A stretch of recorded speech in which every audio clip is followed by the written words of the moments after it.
So today, I became one of the first people in the world to get a pair of iLoud MTM studio reference monitors, courtesy of Sweetwater Sound.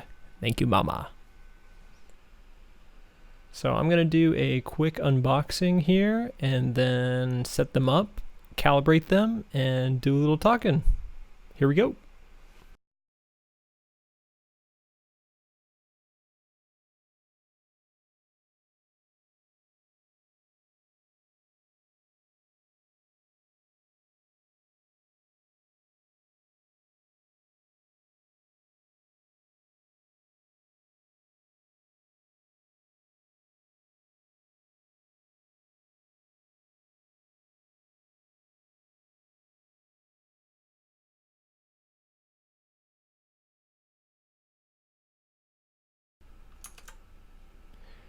If you don't know anything about these speakers, the big selling point is that it has built-in acoustic self-calibration, where they give you a microphone, you plug it in, you click the calibrate button, and it adjusts itself to your acoustic environment, which is pretty crazy for something of this price point.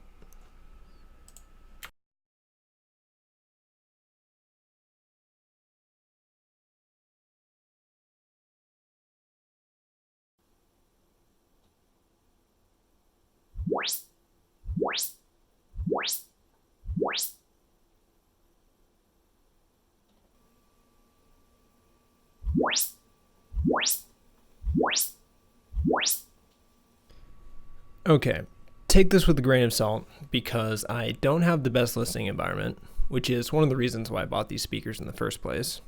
And I don't have a spectrometer reading my output curve, so this might not be the most objective, scientific, most thoroughly vetted review of studio monitors.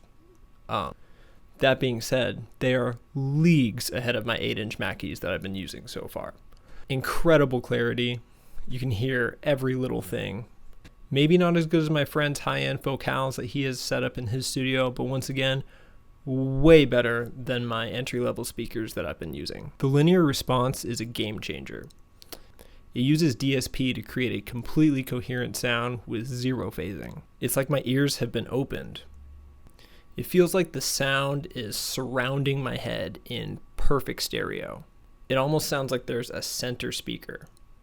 It's totally insane. They also use DSP to monitor the enclosure's shape and response so that it gives like perfect bass output. It's so freaking tight and punchy with none of that nasty low end that you get from rear-ported speakers. They put an emphasis on how good the bass is in their advertising because you really just cannot expect these 3-inch or 3.5-inch woofers to output any reasonable bass, but they do. It's crazy. They don't look like they can put out much low end, but believe me, they totally can. It should not be your concern, period. I don't have a professional studio, and I'm not pretending to, which is why these speakers are perfect for someone like me. A home studio EDM producer who needed an upgrade from his big-ass 8-inch analog boxes to something that's a little bit more 21st century.